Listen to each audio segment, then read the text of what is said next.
Well, let's have a look at one of your guitars. You've got one here. The first time I saw your guitars, I think, was at the Puget Sound Guitar Workshop in Washington, where you were teaching and being a student as well, and I'd never seen anything like it before.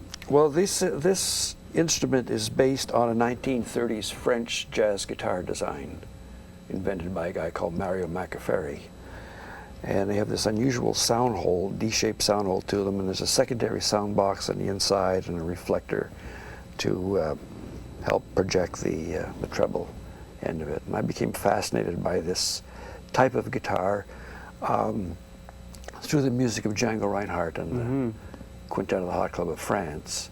There was this very unusual sound about that instrument, and it wasn't only his playing, which was unusual enough, but there was, so I became intrigued by this type of instrument, and I got hold of one on a trip to England and took a bunch of measurements and started working from there. And oh, I see.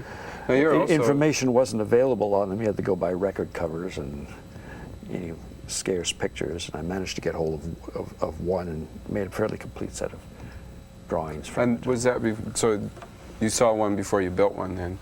Oh yes, yes, I had no idea about these instruments until I heard the sound of this thing on the record, and I thought it's kind of unusual. I wondered what it is, and somebody said, oh, you should have, if you ever get to see one of those things, you'll find it's the most unusual guitar on the planet, and they were right. And you make this as well? You make the entire yes, guitar, I make the entire right? instrument, yeah. Let's have a look at the back.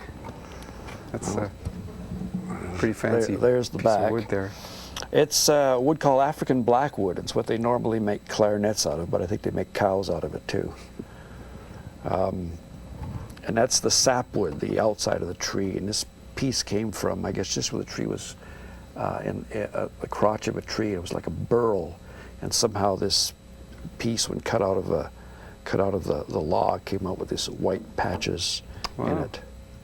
Now, Michael, you're also one of the best swing rhythm guitar players that I've ever heard. Can you give us a little example of what swing rhythm guitar sounds like? And well, in the style that I normally play, it's it's pretty straightforward. Four beats of the bar with a little. It's kind of imitating the drummer almost. If you.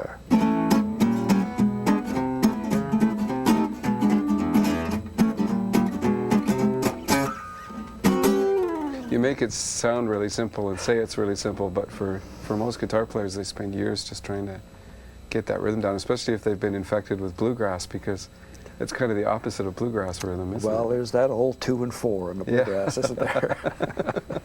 And you mostly play sixth chords as well when you're playing jazz swing rhythm. I play stuff, a lot of my chording is pretty straightforward. I'm still one of these guys who use a lot of bar chords, and I get a thumb around the neck and everything. Oh, okay.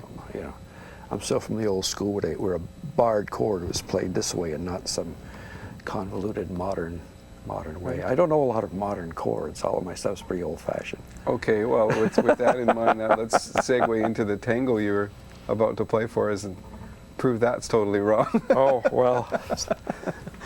This is a tango which I wrote upon having, or as a result of having visited this wonderful little town called Najac in the north part of the Pyrenees Mountains in the south of France. And I was on tour with Bob Brosman, and we played at a place called Le Club d'Aubreau. All right. Which was this funny club carved out of what appeared to be a donkey and goat barn. And it was a pretty interesting place, right out in the middle of nowhere. There's a sign, a hand-painted rough sign stuck in the hay on the side of the road, says Club d'Aubreau. Said, you must be in the right place, whatever this place is going to turn out to be. Anyway, the little town next to it was quite enchanting, so I wrote this tango, if I can remember how to play it.